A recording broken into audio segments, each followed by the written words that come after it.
What were the top technologies and gadgets of 2016? We'll be exploring that topic with lots of great picks this week on GeekWire from geekwire.com in Seattle. I'm Todd Bishop. And I'm John Cook. Joining us here in the GeekWire newsroom is Andru Edwards of Gear Live and the co-host with me of our brand new podcast, Geared Up. It's great to have you here, Andrew. Thank you. What's going on, everybody? All right, so we've got a lot to talk about. Here in front of us on the table are an array of gadgets. A plethora. That Andrew has picked, and John and I will be chiming in with our own picks over the course of the episode.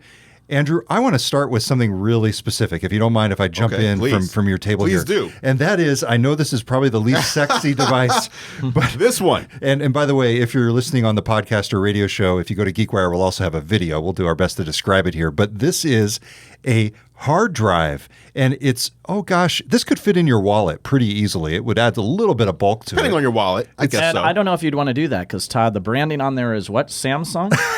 So maybe it would blow up in your pocket? Flames. Yeah. Hopefully this one doesn't, though, Andrew. Tell us about this. It's Not yet. the T3.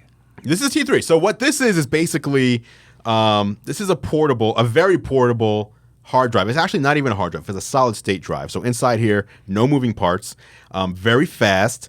It has a USB 3.1 USB-C port on it, which means it can do 20 gigabits per second. Transfer rates, very fast. I can edit 4K video off of this on my laptop on the go. So this is one of my picks just because it's USB-C. Big shout out to USB-C, by the way. This was the year of USB-C. Much faster. The port is fantastic. You can use it for a lot of stuff, but it allows stuff like this where you can just get a whole bunch of performance in a tiny form factor. So for a 1 terabyte drive, say 3 years ago, you would have had a brick on your desk spinning with a regular hard drive. Exactly. Here it is. It's flash. It could easily fit. You could fit 2 or 3 of these in your back pocket. Oh, yeah. This is incredible. Just it looks like a battery for a smartphone. It does. It's small. So, yeah, this is definitely one of my picks. This is a terabyte, so I think we looked it up. It was about $350 for a terabyte, which sounds expensive, but for a terabyte of flash storage is not that expensive at all. But if you don't need a terabyte, you can get 512, 256, and obviously those would be much cheaper. But so, yeah, if you're looking for portable storage that is compatible, again, USB-C, so you can plug this into a laptop, you can plug it into a Pixel device, or anything that's USB-C, a GoPro, directly. Now, could you plug it into an iPhone? Well, you can't plug it into an iPhone because an iPhone is Lightning. Okay. Yes. So this actually ties into something that should be a New Year's resolution for everybody, and that is backing up your devices, your computer. John, how often do you back up your computer? Usually when Andrew comes on the show, it always means it's time to upgrade. It's time to update. so annually. So right about now. Very cool. So once again, wait a minute. What about you? You didn't answer that question. Oh, I back up almost every day. I use Time Machine, and I have multiple 2 terabyte hard drives, one at the office and one at home. And when I get to the office, I merely just plug in the USB, and I'm good to go. So I am very, very conscientious about backing up. I love getting things off of my computer hard drive because I feel like I want as much storage available on there as possible. To me, it's almost just like kind of like brushing your teeth. You know, you want to make sure that you back up every day. That's good. That's good. It's good. It's good tech hygiene. Yeah, is what I'm saying. Exactly. I use a Time Machine as well. So my computers are backed up every hour. Any changes that have been made, back up every hour. And then I also use a service called Backblaze, which you install on your computer, and I think it's like $5 a month, and it's unlimited backup off-site, so it's over the internet for your computer and any hard drives that are attached to your computer. Yeah. So if you plug in a 12 terabyte RAID to your computer, it'll back that up as well, $5 a month. So. Very, very cool. Well, I have never been so excited about a hard drive, or actually not a hard drive, a flash drive. Right. It's cool. Yeah. Very cool. So that is the Samsung T3 portable SSD drive. Yes. And they do make them in other USB. You don't have to get USB-C. Like if you don't have USB-C, you're not using that yet, you can get them in the older styled USB as well. Very cool. All right. So if you're just joining us, we are talking about the top technologies and gadgets of 2016. It's Todd Bishop and John Cook with Andru Edwards. What else is on your list, Andrew? All right. Well, let's talk about smartphones real quick because that's one of the big ones every year. Although I don't know how many people actually get smartphones for the holidays. It's a pretty expensive thing and you have to get contracts and all that. But if you're looking for a good phone, two of my favorites of the year, were. I mean, my favorite phone of the year is no more, which would have been the Note 7. Wow, what a bummer. I mean, it's horrible. It's hard. By the way, just to veer off for a second, did you see the story of someone who was on a flight who turned on the hotspot on their phone and named it Samsung Note 7? Oh, So Nice. the captain of the plane said they were going to land the plane if no one fesses up, and he said no one spoke up, and he said we're going to land and we're going to search the entire plane. so wait, they saw the device registering on the Wi-Fi in the plane, or people looking for Wi-Fi saw this pop up. Oh, I see. I got you. And they were starting to, what's going on? And then eventually, the guy spoke up and said, no, it's really just this, I don't know, iPhone or whatever, but I named it that as a prank for my friends when, Oh, so a couple weeks ago. He didn't do it specifically to ground the plane. Exactly. Oh, wow. Or so he says. But yeah, so that was the best, in my opinion, the best hardware smartphone released of the year was Wow. the Note 7. It was fantastic. And in R.I.P. fact, I would have loved, in my perfect world, I would have a Note 7 that runs iOS. That would be your ultimate device. fantastic. Yeah. Ultimate device. So RIP. So if you're looking for a great smartphone, though, there is the iPhone 7 and iPhone 7 Plus. I prefer the Plus. Higher resolution display, bigger display, better battery, and better camera. You regret not getting the Plus. Yeah, I should Oh, have so gone. you went iPhone 7. Oh, well, I don't have an iPhone 7. I'm not that high tech. Oh, just the Andrew. Plus. So you didn't Yeah. get the Plus model of Yeah. whatever Yes. current phone you have. Yeah, well, is it the iPhone 4 that you're on, John? I'm going smaller. John's got Smaller the is better. Yes. He's got the 4S Plus. Yeah, 4S Plus. Oh man, when is it time for you to upgrade? When you tell me, Is it? He's on the iPhone 6. can't upgrade as much as you do. No. Well, I mean, Come I on. know It's people expensive doing this. No, it is, but I know people who have the upgrade option with their carrier, but they still wait. So you're still paying for the device that is now paid off. So you're actually losing money if you have an upgrade available and you don't take it. So if that's the case, you might as well do it. But But hey, before you jump in there, we do have to take a quick break. So let's this do is it. like the ultimate tease. This has been a Teaser. 3-minute tease. Andrew is about to unveil his favorite phone other than the Samsung Galaxy Note 7 Yes. from 2017. All right, welcome back from GeekWire.com in Seattle. I'm Todd Bishop. And I'm John Cook. We are counting down the top technologies and gadgets of 2016 with at least mine. exactly with Andrew Edwards. That's all that matters. Of Gear Live and the co-host of the new Geared Up podcast from GeekWire and Gear Live. So Andrew, we were talking about phones right Yes. before the break.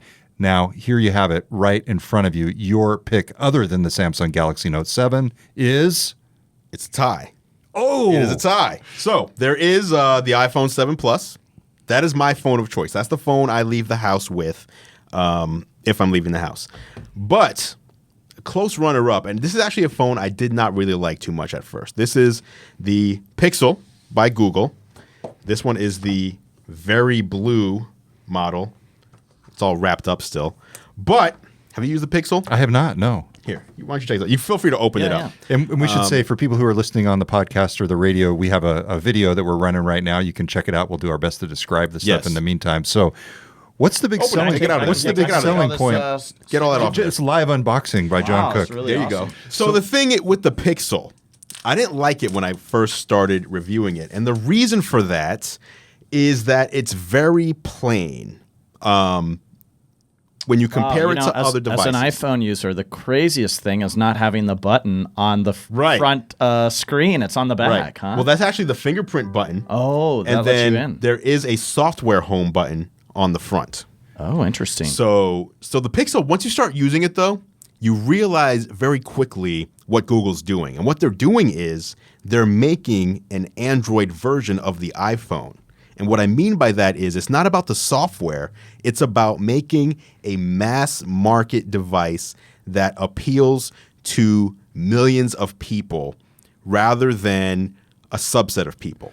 So you know what this is? This is what the Fire Phone should have been.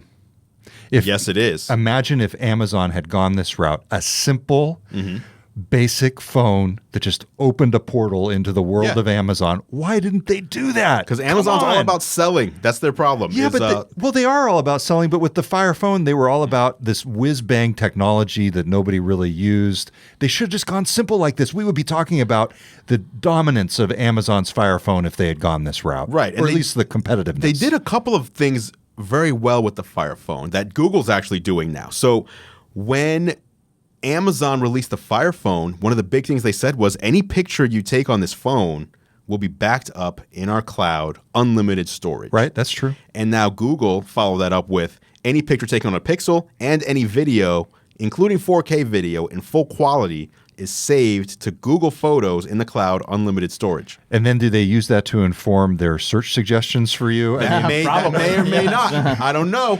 But the thing is, I mean, I don't like that either. But it really puts pressure because with Apple, if you run out of that initial, 20 gigabytes of iCloud storage, and you have all these pictures, you have to pay to upgrade.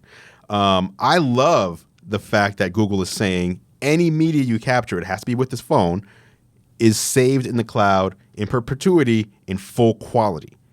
So That's for awesome. $650, Yeah. same price as an iPhone, same entry-level price, same storage, everything, Google's giving you what I feel is a better package than what Apple's offering. So is this just Verizon for now? It is Verizon if you want to buy it from a carrier, or you can buy it from Google themselves unlocked. Okay. And then you can take it to any of the other carriers?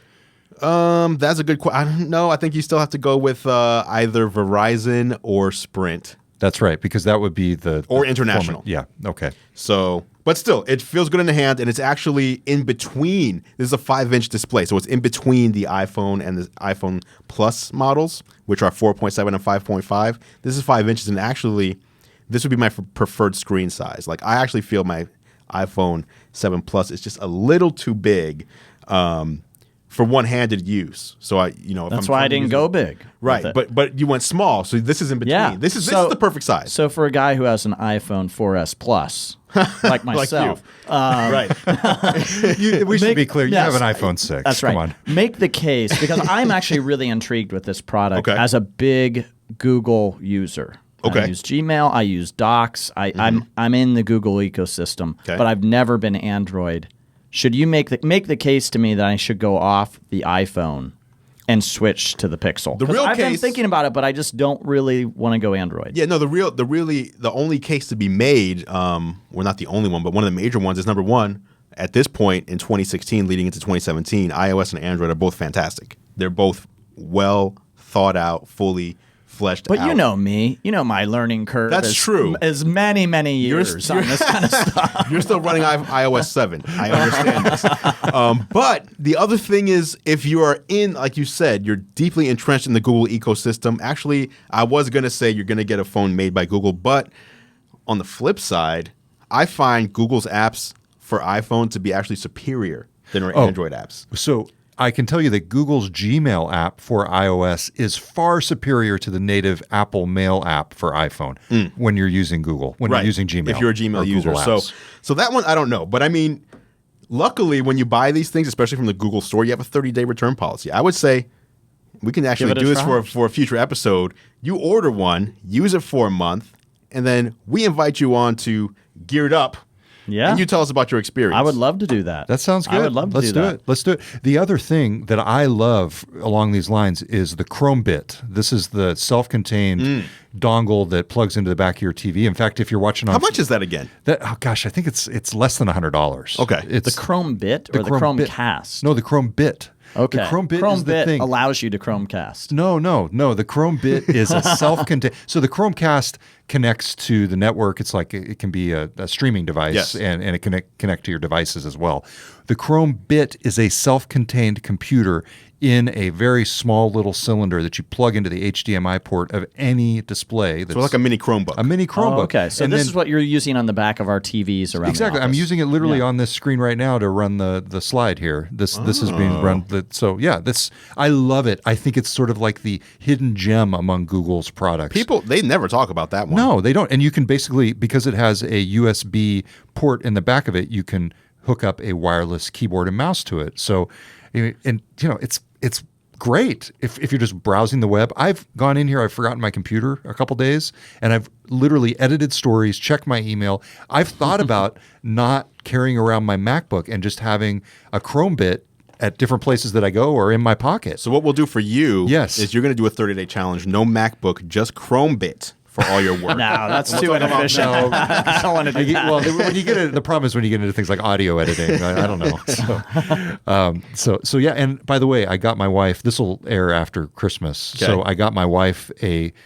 Google Chromebook to replace our original Surface RT. Finally. So yeah, Take that, Panos. We had the we had the Surface 2 that we were using. That went bust, and so I went back and I sort of energized and updated The original. Surface Wow. RT. It's still running, but not very Is it well. RT?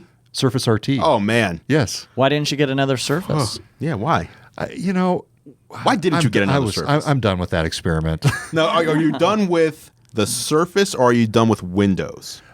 I'm not a huge Windows user right now. I do use it occasionally, and we've in fact got a Surface Book right here that's from the office that we'll use. But I like you, John. I use Google. I've got an iPhone, and this is actually the new world that Microsoft is living in, where they have to.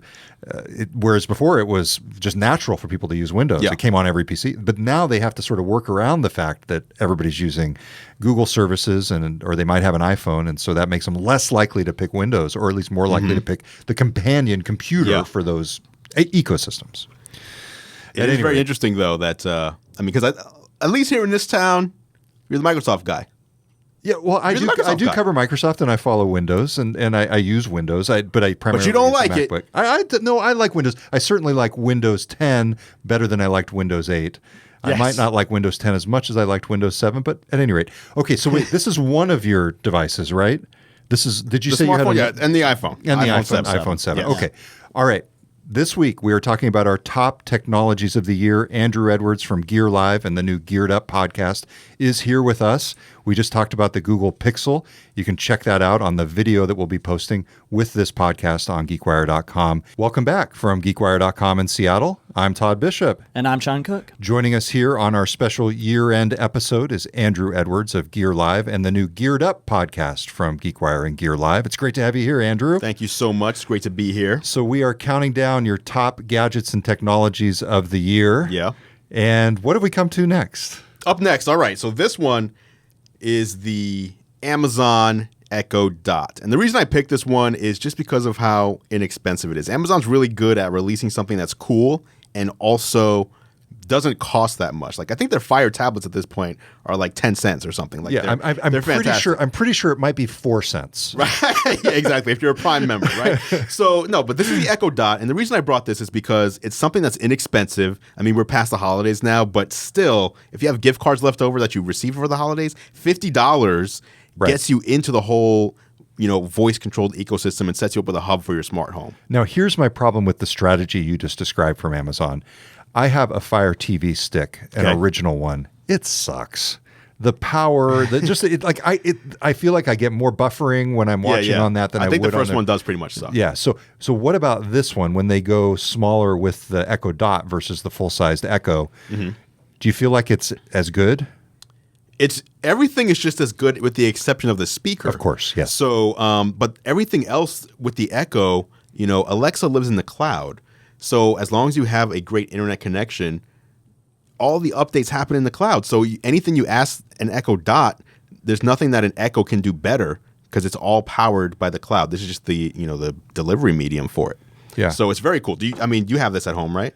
I don't. We used one in the office for quite a bit, Okay. and then I just don't find use for it. You don't like talking to artificial intelligence, I think. I don't know about. Well, we were talking about Siri earlier, so maybe that's the case.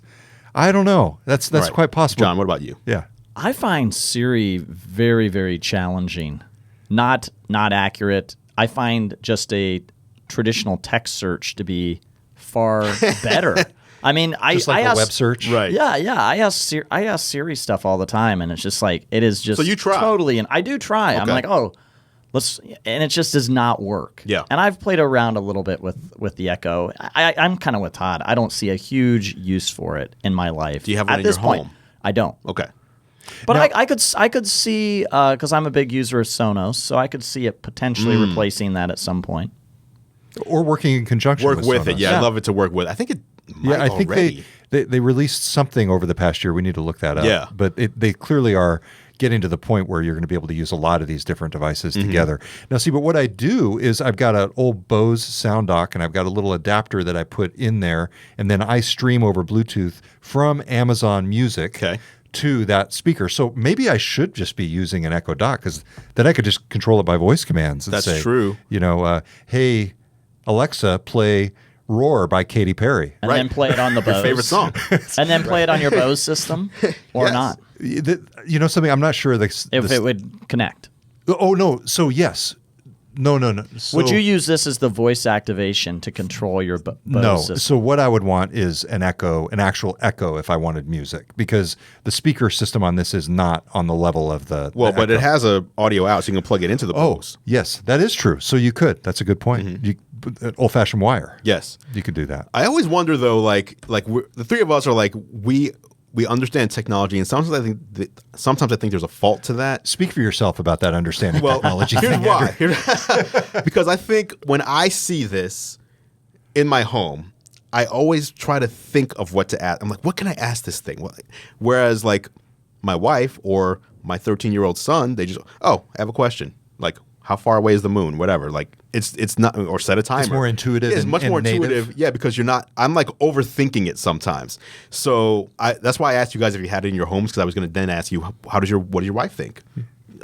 Just out of curiosity. But I think for the average person, the other thing though is, what can you do with it when you start pairing it with other stuff? So I asked Siri, if I say at home, "Hey Siri, good night," that locks my front door, turns all the lights off downstairs, sets the temperature for nighttime. Like, it does all this stuff. By the way, your phone just came up when you said, "Hey Siri." Don't do it. Don't do it.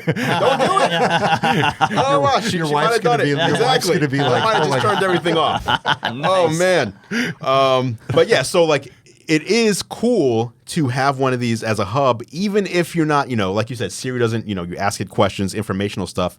Once you start incorporating it into a smart home, which this allows you to do $50 to start controlling your house with your voice, and even doing it remotely with something like Siri or Google Assistant, I think is really cool.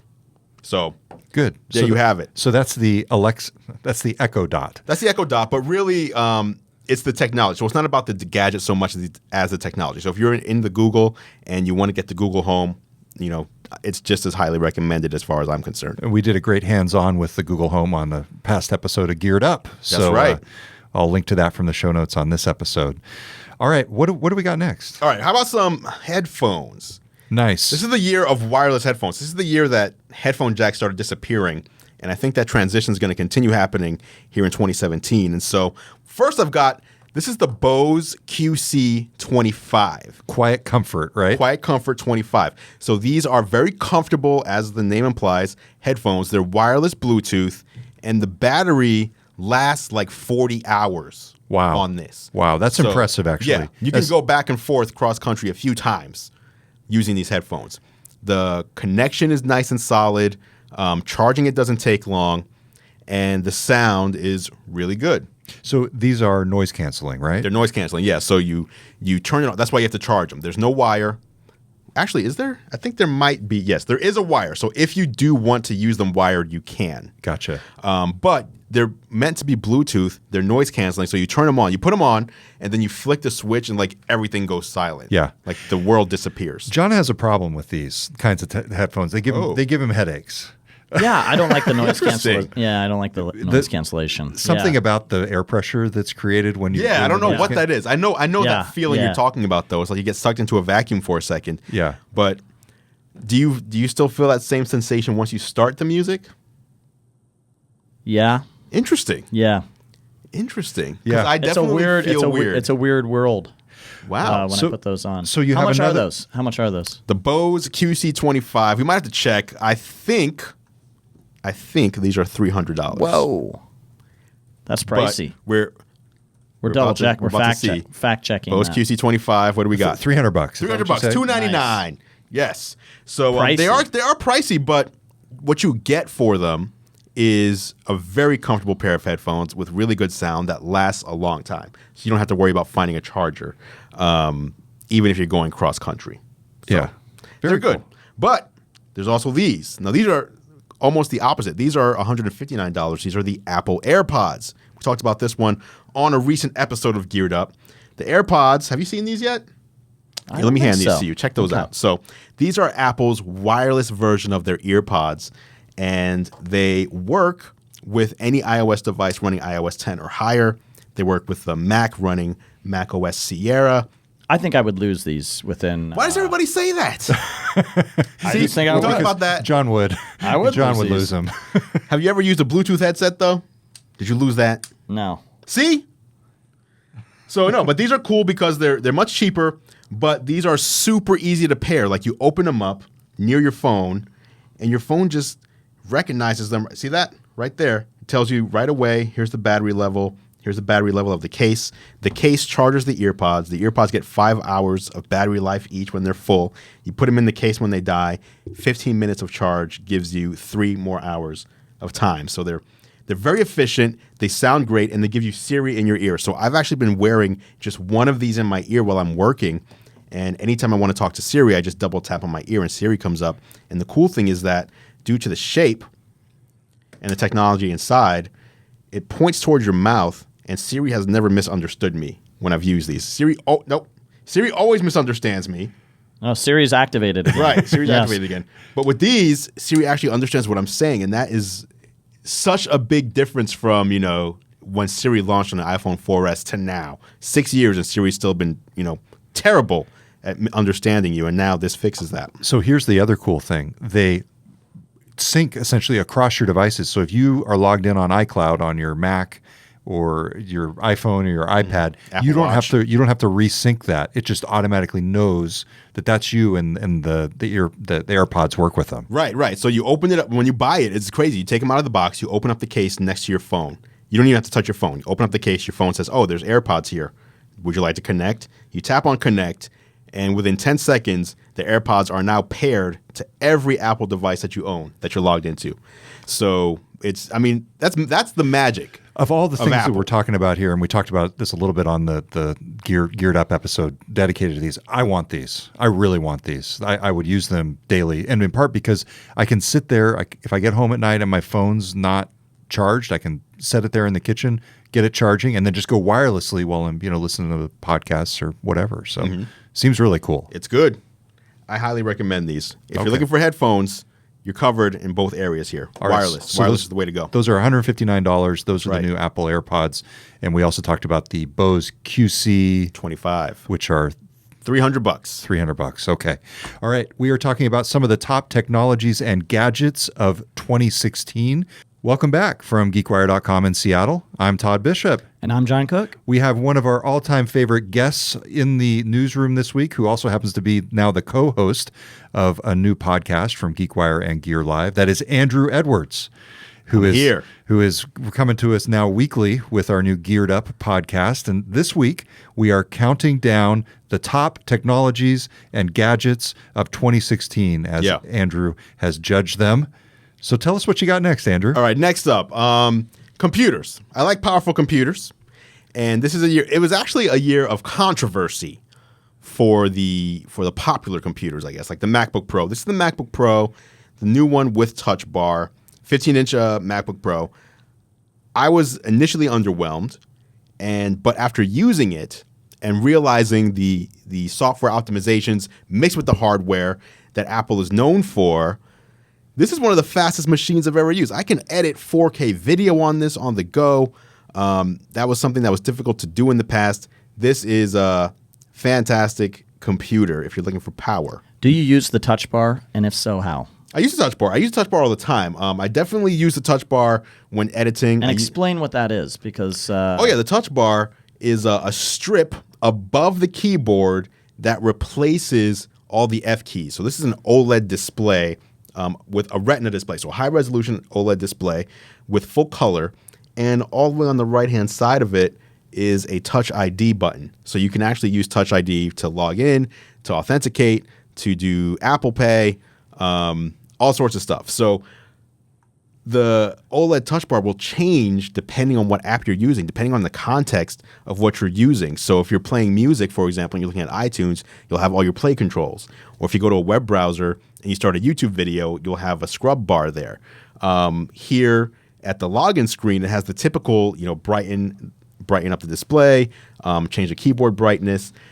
It has a selfie picker. It's like it does a bunch of stuff, and it's open to developers to add more, whatever they want to do. So it sounds like since we first talked about this laptop, the new MacBook Pro, you've gotten even more bullish on it. It sounds like you like this. I like it. Yeah. I mean, like I said, when we talked about it first time, I was kind of underwhelmed, I guess, but actually using it in practice and seeing the speed and also embracing Thunderbolt 3 and USB-C. Like once I went there with it. Now explain that. Explain the difference there and why you like it. The difference is that this computer only has, aside from the headphone port, it only has USB-C Thunderbolt 3 ports, which means anything you want to plug into this computer either has to be a USB-C shaped cord or you need a dongle. And initially I didn't like that. But we talked earlier about this Samsung thing, right? So all I need is a Thunderbolt 3 cable, plug it in here, and I get way faster speeds than I get on any other computer with this thing. That's the Samsung flash drive that we talked about earlier. Flash drive, right. Thunderbolt displays. You can plug in a Thunderbolt display into this to get a secondary display, but since that display is plugged into the wall, that display is going to pass power over the Thunderbolt cable into the computer, charging the computer just because it's plugged into a display. Wow. So there's a lot that Thunderbolt 3 allows you to do that just the previous ones won't do. And it's universal. So you can plug in your Pixel phone into here. You can plug in your GoPro directly into here. Before you had to take out the tiny little card and find an adapter and then plug it. Like everything, USB-C is the future, and anything that has it is going to be compatible with each other. So it sounds very inconvenient at first, but that's just because it's new. But when you recognize like where they're going with this, and it's not just Apple, everybody's going to be doing this, it's going to make things much easier in the long run. And it sounds like you've basically embraced this whole idea, but you're still carrying one of those dongles, right? One of those adapters? I have an adapter. I always carry the adapter in my backpack just because I never know what I'm going to need for all the stuff I do as far as making videos. But for the average person, and Apple, by the way, extended their sale. So Apple put on sale all the USB-C and Thunderbolt 3 devices on the Apple Store through the end of the year. They actually extended that sale through March. So you can get a lot of these dongles and cables and even displays for a fraction of the price right now. Now, but here's the problem with this computer. Tell me. $1,799 starting point for the new MacBook Pro, 13-inch with Touch Bar. Right. That is an expensive machine. It's expensive. So why not just get the one without the Touch Bar for $14.99? You can do that. This is a 15-inch display. So Right. the 15-inch model is not available without a Touch Bar. So that's one reason. If you need the bigger display, you're stuck with a Touch Bar. But if you don't need the big display, you don't care about the Touch Bar, and you're okay with having 2 ports, because that's the other thing. The one without the Touch Bar only has 2 ports instead of 4. But if you're fine with that, I say go for it, because you don't need to. The Touch Bar isn't the big differentiator here as far as I'm concerned. It's nice. I do use it, but it doesn't do anything that I couldn't do in another way. So, John, the MacBook Pro is in many ways the default machine if somebody prefers a Mac in the GeekWire office. Should we be going for the Touch Bar when we get people? No, it's too expensive. Yeah, it is. It is too expensive. It sounds like we have 13-inch MacBooks, so we probably end up going for the low end machine. Right. But still, it's a beautiful piece of hardware. Nobody makes a piece of hardware like Apple. That is true. Now, if you have a video editor in house, though, do not stick them with a 13-inch non-Touch Bar. I'm just saying. You're going to slow down their their productivity. Well, yeah, I mean this has a quad core, like it's dual core versus quad core. It's different processor, way more RAM, etc. So what about the Surface Book? Surface Book. So this is also cool. The Surface Book with performance base is one of my favorite laptops out there as well. And I didn't like the original Surface Book. So we're not showing the performance base here, but what is the performance The performance base is basically the base that you have here, but it just has like super high-end specs. Gotcha. So, but it's not like it's very nice. It's fast. It's basically you have MacBook Pro level of performance. So it really is, it's the Windows version of the MacBook Pro, if you will. It works really well, but then you can also remove it. I think they call it the clipboard. I don't know if they call it tablet mode or clipboard mode or whatever, but you put it in clipboard mode and you have the pen, Right. and it's more versatile. Right. So instead of, the gimmick here with the MacBook Pro is you have the touch bar. That's their way of introducing touch into the operating system. And with Microsoft, you have the entire display. It's a tablet, full touch, full pen support. It's really well made. So if you're looking for a great Windows laptop, the Surface Book with performance base is good. And then the other one would be the Razer Blade Stealth, which came out of nowhere. It's company Razer, which used to make or still does make gaming peripherals like gaming mice, gaming keyboards, started making laptops, and they're really, really good. I'll tell you the thing that's kept me away from the Surface Book when we're looking for Windows laptops for people in the office is that it comes with the pen, and I feel like I'm paying a premium for the pen, right? And we don't need the dang pen. We just need a good laptop for somebody That's to use, funny. a good notebook. And so I stay away from it. And so we've gone with the Dell XPS 13 or the 15 actually, which I am not a huge fan of, despite the buzz for that. But more recently, we've been going back to the good old-fashioned Lenovo ThinkPads. Wow. Yeah, the ones that look like a tank? No, not the one. No, they actually look decent now. Okay. I mean, they've certainly streamlined even the business computers. Cool. So. Is this sensing my movement as I'm I walking? don't know. I think it is. Maybe. Aren't you nervous with a nearly No, it is. $2,000 piece of equipment just sitting up there on the box? Perched on the box. I'm just waiting for you guys to knock it over. Let me go ahead. Yeah. Yeah, exactly. Put it in a safer spot. So if you're looking for computers, MacBook Pro, Surface Book with performance base, and the dark horse of the whole thing is the Razer Blade Stealth. Really Very good cool. computer. Very cool. All right, Andrew. So those are the notebooks, the laptops. What Yeah. else have you got here? Let's talk about 3D printing for a second. Let's bring in our special guest. We have some special guests over here. I love them. Talk to us about 3D printing. Bam! Look at this guy. Look at this guy. That's me. He's hot. So I just brought in a figure, and I just What does looked it at the say bottom. on the shirt, by the way? The shirt says "Super Cali Swagalistic Sexy Hella Dopeness." So that's a shirt I was wearing when I went into the booth. And this is cool. So this is a company called Doob, but I think you said there's other ones as well, right? Yes. Yes. Todd, bring out your creation I here. think we're going to have on top of the MacBook Pro. We'll have to have a battle Yes, here. yeah. Super Todd. This is super Todd. Now, Andrew, unlike you, where this is your actual body. That's well, actually, I should say this is my body too. I don't know That's if you, you've yeah. noticed. Yeah. I just never took as close a look at you as before. Yes. So, no, that's funny. But no, I mean, Let's 3D put these printing right here, is not the product that I'm not recommending everybody go out and buy figures of me. But it's just 3D printing kind of coming into its own now and like actually being a quality product. So that's me. I actually stepped into a booth that had, I think, 80 DSLRs in it, all in stacks all around this booth, and they all took your picture at the same time within 2 seconds, and that's what comes out. This is pretty impressive. And yours is super light. Mine's heavy. John, do you remember the name of this? Yeah, You Kick Ass. You Kick Ass. Yeah, is the name. Seattle company. We're You on the say podcast that on the radio? now, so Oh, we right. can say Right. it. That's right. I saved the that's right. profanity for after the radio. But don't you think that 3D printing, I don't know, I felt like it lost a little buzz in 2016. Like it was so hyped in 2014, 2015. It seemed Right. like it lost a little momentum. I think it lost buzz within the tech community world, but I think it's becoming something that's more accepted in by just the average common person. They're doing it in schools now. Like my son's school has 3D printing. Middle school, like it's something that I think in the future is just going to be normal. And what stuck out to me was I know someone who had a refrigerator and a part broke. And they didn't make that refrigerator anymore, so the part was difficult to find. And even if they did find it, it would have been like $800. So he has this part 3D printed. It works great, and it costs like $3. He just 3D printed the part. Yeah. Like that is, what the future of 3D printing is. It's not about making cool statues of yourself. It's really about, Although they are very cool. they're great. It really is about the practicality of what it can do. And, I think at some point in the future, I think it's just going to be common that a home has a 3D printer in it. And there's just, if there's something you need, you can just 3D print it and use it. We should describe for people who are not seeing this exactly what these are. They're mini figurines that look strikingly like the two of us, and I must say, mine looks way more like me than yours. That's looks true. Like you. Well, yours is a 3D printed superhero. Your head is 3D printed. Right. The rest of the body is not. That is true. Now this is a fully 3D printed version of me. You can see my sneakers are what I was wearing. I have my Apple Watch on, like everything. My tattoo shows up.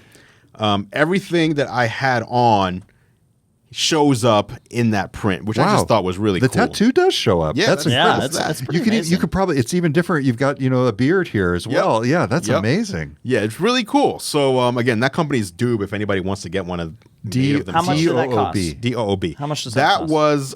There was no cost because it was something I was doing an influencer event for during CES. So it was just, hey, come on in if you want one of these. But you can get them in all sorts of sizes too. If you don't have to get them that crazy big like that. But yeah, I just think 3D printing is cool, and there's a lot of 3D printers now. 3D printers used to be like $3,000, and now you can get them for as low as a few $100. I think like $400 you can get a good 3D printer nowadays for just for the home. So 3D printing. We'll see where it goes in 2017, though. Would you buy a 3D printer? Would you use one? No, that's just not my mentality at all. You just want to buy it. Yeah, I am so mechanically challenged. I can only imagine me trying to figure out what to do with a 3D printer. Right. Well, the cool thing Some of this other stuff you can tease me with, and I could say, okay, I could give this a shot, a 3D printer. You're scaring me by saying every home is going to have a 3D printer in 20 years. Well, the cool thing I'm is going to get passed by. The 3D printer, or at least some of them today, it's almost like the App Store where you go into the 3D printer's app on your phone and it just shows you, here's all the stuff you can print. You pick one, you tap on print, and it just goes to work. You don't even have to do anything. So for people who were not getting this sort of in advance, if you want to get the Doob stuff, which is great sounds name. Weird. So $95 for something that's sort of in the realm of like what the old Star Wars action figures would be. But it looks like yours might be a 12 or a 10 or a 14 inch. I think it's like a 10 inch. Yeah, so that's $395, and one that's 14 inch is $695. That's crazy. $695. Yeah, so pretty spendy. It is, but it looks cool. It's definitely like it's a piece of art. It's not something you just want to like. I don't throw that around and play with. It's not an action figure, so it's for display purposes. So I know one more item here. Do you have this charger? Before we get to sort of the big finale, which I think should be the virtual reality. Okay. This is a charging device you've got here? Yeah, so these are power banks, and I just think it's not even this brand necessarily. It's more about, again, kind of like 3D printing, where it's the technology itself. So they have all these power banks now that they pack a bunch of power in them. Let's see what I have here. So this one, for example, has 20,100 milliamp hours, but it just fits in the palm of my hand, and I can charge a typical smartphone like 8 to 10 times off of this if this is full powered. Could you use that to charge a laptop? Yes, because it has USB-C. Oh, so I can directly connect it with USB-C. So you could charge your MacBook Pro. That's right. This MacBook Pro, I could not charge this MacBook Pro. You could, because you can plug it in here into a regular USB. So actually, no, you can't that charge. Right. That does not charge over USB. So anything that charges over USB, like the regular MacBook as well as the MacBook Pro, you can use a power bank. So you could just have this in your backpack and plug it in when it's in your backpack, and then when you get to wherever you're going. So I'm confused. You could charge a MacBook Pro with that. Yes, a MacBook new one. Pro. A new anything one. that charges off. Not the ones we have. Not the ones we have. Right. Oh. But I mean, this will do your phone. Basically anything that charges over USB, this will charge, and it has multiple, charging ports on it. So you can charge multiple devices at once, and it even supports quick charge. So a lot of Android devices do quick charge. So when you take this out of the box, is it fully charged, ready to go, or usually it's like 80% out of the box? And what's the charging cable that you use to charge this? To charge this specific one here, let me take a look. You would use a USB-C cable to charge this one, but most of them charge by micro USB. But USB-C, and to get again, a fully is the future. charge in that, how long does it? If it's down to 0, how long does it charge that up? This will take a while because imagine. So it does support quick charge. So if you have a quick charge outlet, it'll charge faster. But again, remember, like this is charging your phone 10 times, so it'll probably be a good 5 or 6 hours. I was almost going to put one of these on my Christmas list, but this scares me if I can't do my laptop in addition to my iPhone. Is there another alternative that? Not for the laptop that you currently have, no. Yeah. Because these are made to power USB devices. So you can't what you need to charge your current laptop is something with the 3 prongs, which none of these are going to have that kind of power. So I think it's time to upgrade your laptop. All right. So there you go, Todd. There it is. Big GeekWire expense. This is the Jackery device. That's right? a Jackery. Yes. Do you know which model this one is? They all make so many of them. Yeah. Another good brand is Anchor, and another one is called Aukey, and they each have like 10 or 15 different versions. They'll have one with which is 1 port or less power or 5 ports. So, but they're all really inexpensive.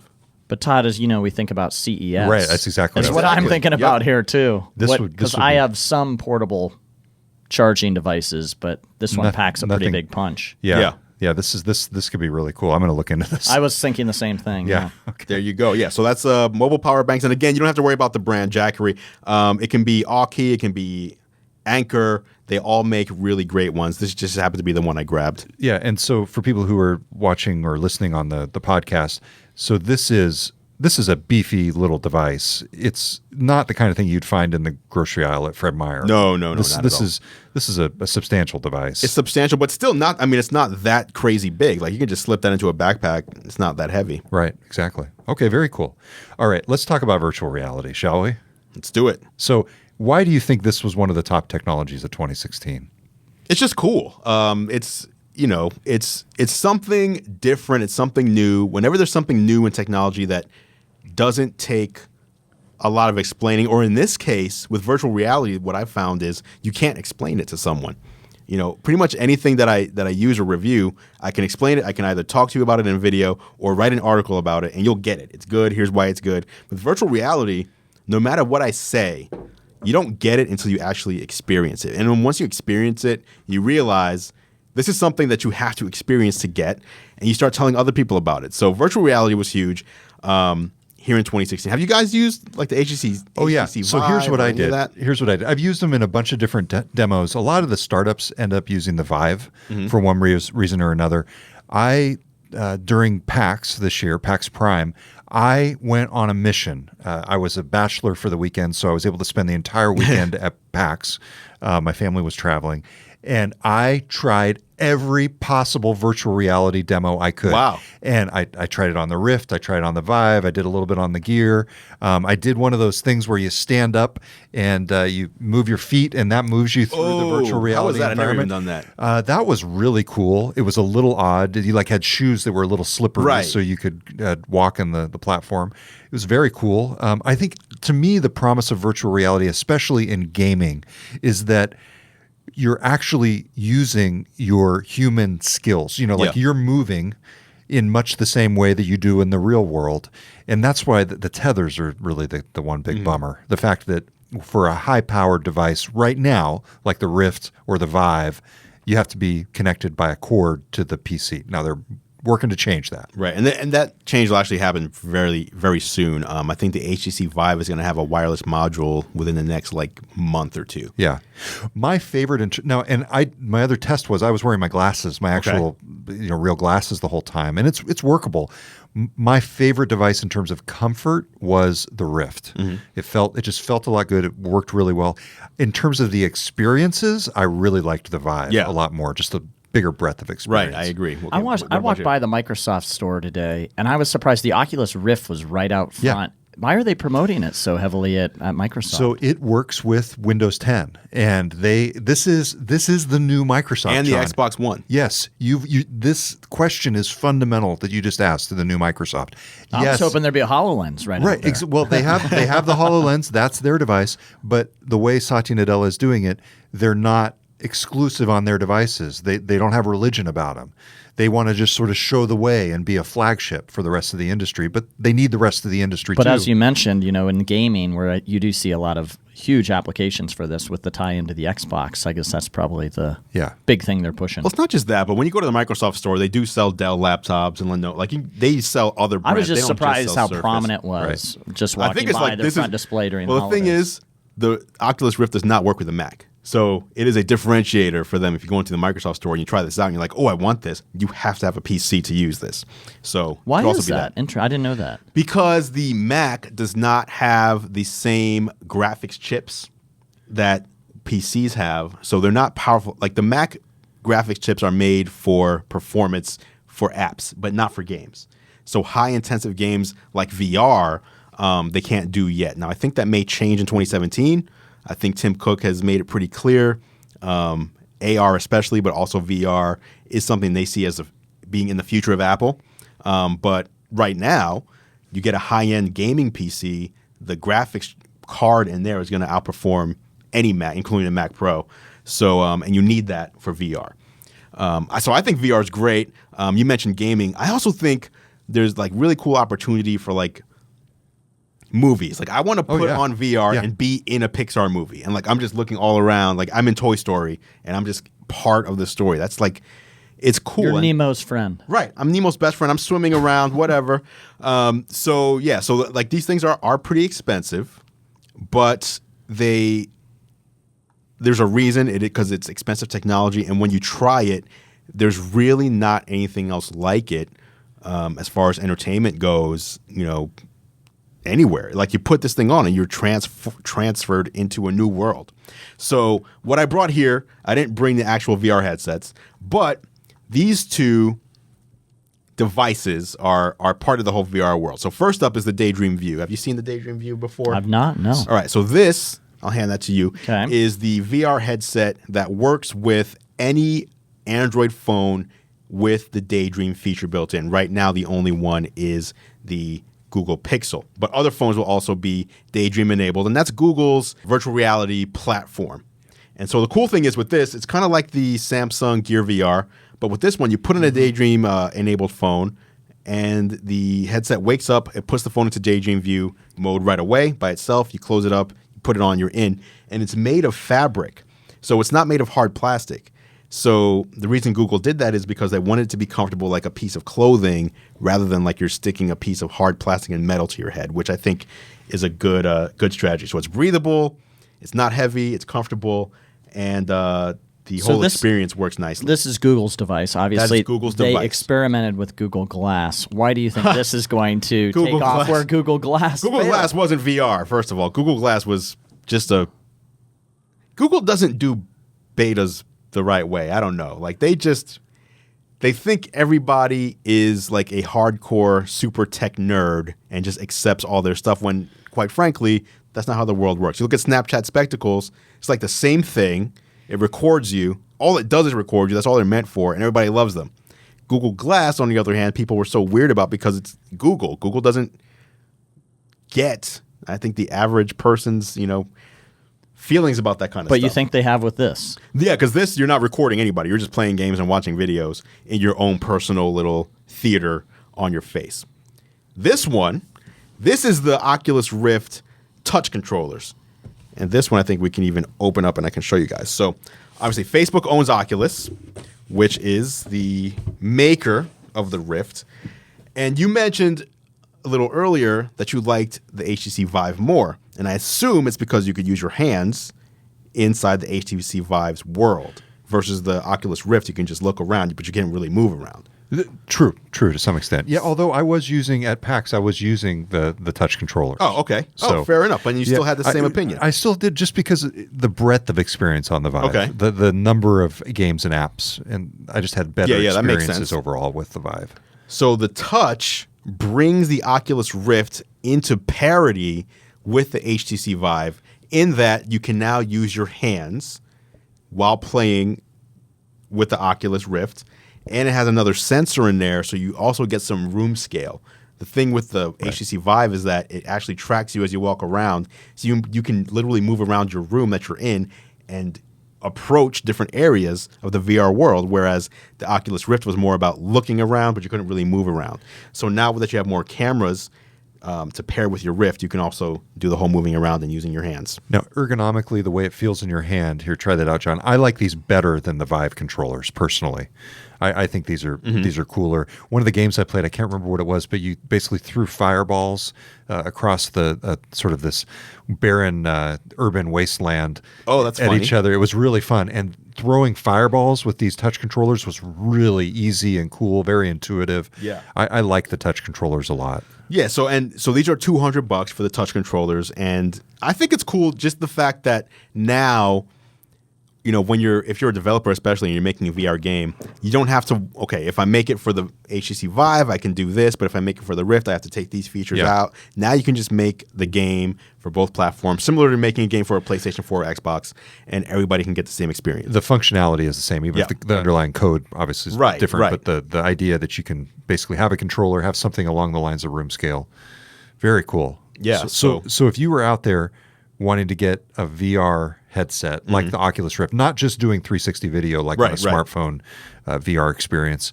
which would you get, the Vive or the Rift? Would you wait for the Magic Leap or the HoloLens? What would you do? I would love to get the Magic Leap, but it sounds like that's not going to be for a while. Yes, exactly. Not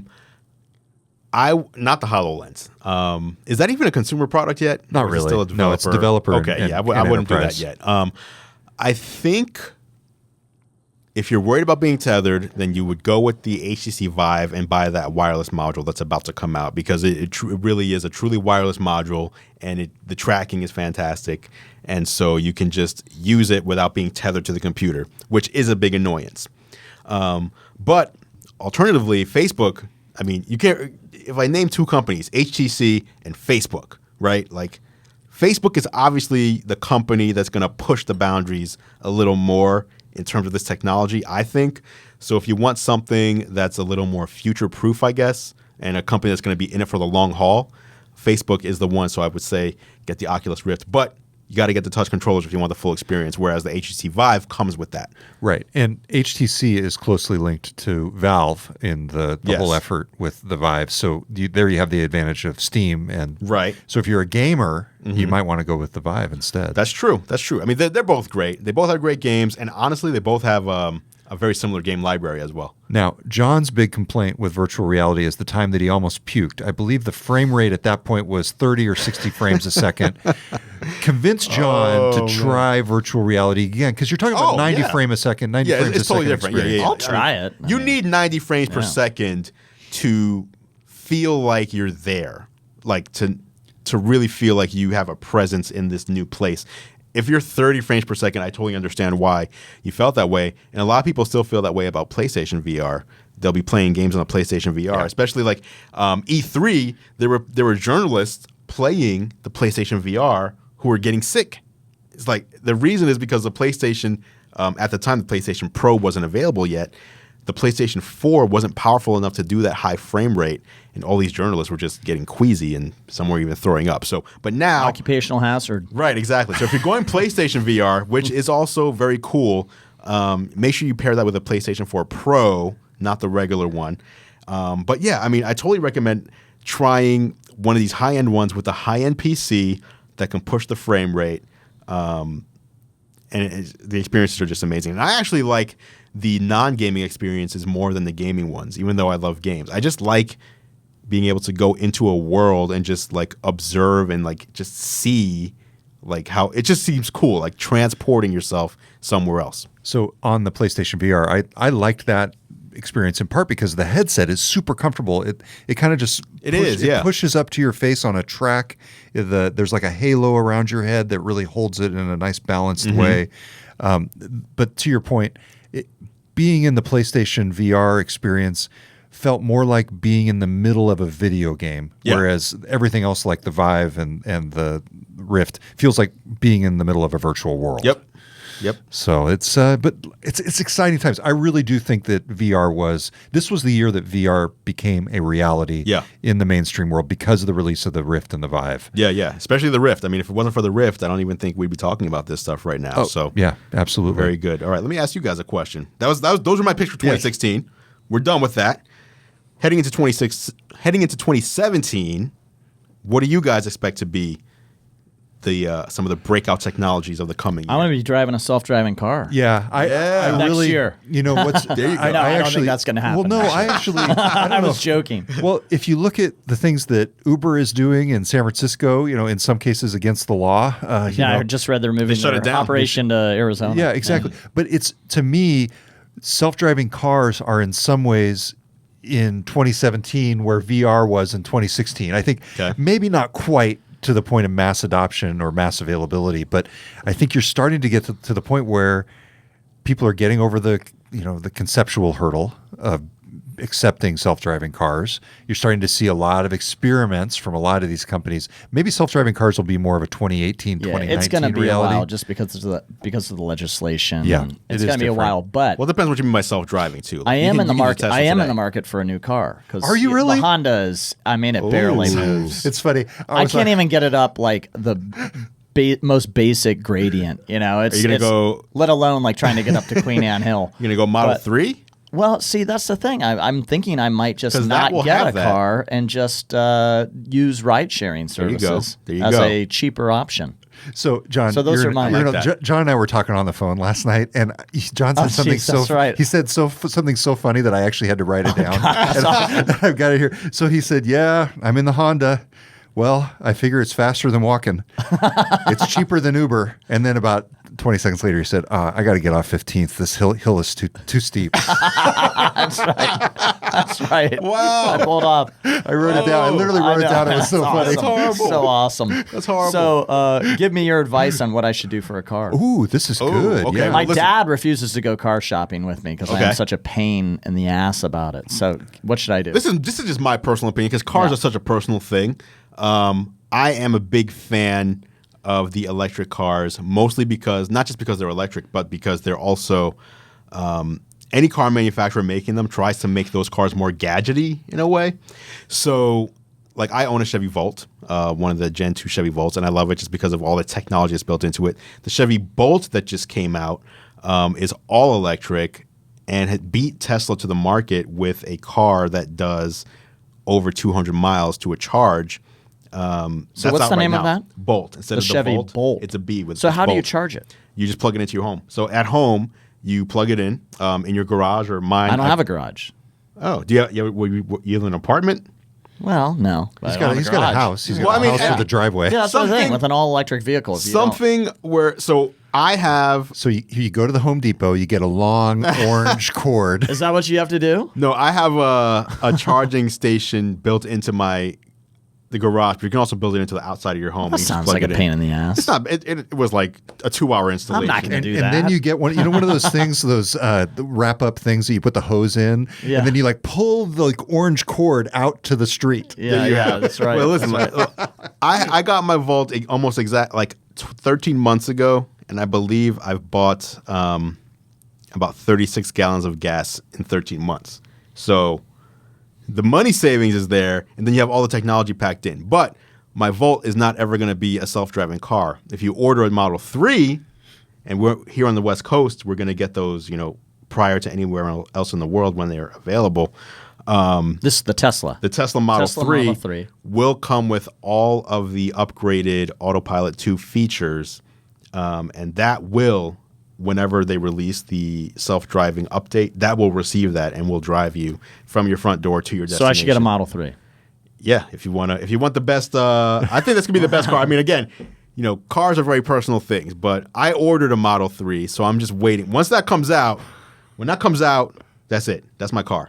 So you asked about what the defining technologies of 2017 would be. I really think that everyday artificial intelligence will be the defining technology. Ooh, what does that mean? And by that I mean the little smart things that all of these gadgets and devices are doing to understand the context of your current situation, remember things for you automatically, and just act as an assistant in your life. I think that's going to become more and more pervasive. It's going to happen so gradually but so steadily that someday, maybe at the end of 2017, a year from now, we're going to be sitting here and just talking about how this was just the year of artificial intelligence. Yeah. My favorite example, and I brought this one up before in our conversations, is the Apple Maps app in iOS 10 that uses the Bluetooth connection to your car to understand when you've shut your car off and put a little marker there that says, here is your parked car. Yeah. That type of thing is the kind of stuff that I think is going to define 2017. That's my take. I like that. What about you? I'm going with augmented reality. Nice. So I think, a year from now, I think augmented reality is going to be where virtual reality is today. And for those who don't understand the difference, virtual reality means you're putting on a headset of some sort and you're entering a virtual world, where augmented reality is you have the reality that's around you, the real world, and something is being superimposed on top of that. So one popular example of that would be Pokemon Go, where if you don't turn off the augmented reality feature, you see the Pokemon in the real world. So you're throwing a Pokeball at a Pokemon who's like sitting on your doorstep or something like that. I think what's going to hasten that is going to be Apple. I think something's going to happen with iPhone 8 with some big AR features built in. I think Samsung's going to do something similar this year with their phones, and then Google with their upgrade to the Pixel, whatever they do in 2017. I think basically the three major smartphone carriers are going to help hasten the arrival of AR, and maybe Snapchat as well. Like Snapchat's really trying to become a camera company rather than an app company. And I think, the Snapchat spectacles that we've talked about in the past are just a taste of really where they're going with it as well. So I think we're going to see some cool AR stuff happening. HoloLens, that should be maturing this year as well. But I want to see it do more than just gaming. I really want to see some cool practical applications. The only thing I'm not sure about is the actual usage of it. Like, I don't want to be walking around with like my phone strapped to my face in public because I'm getting augmented reality directions to the pizza shop or whatever.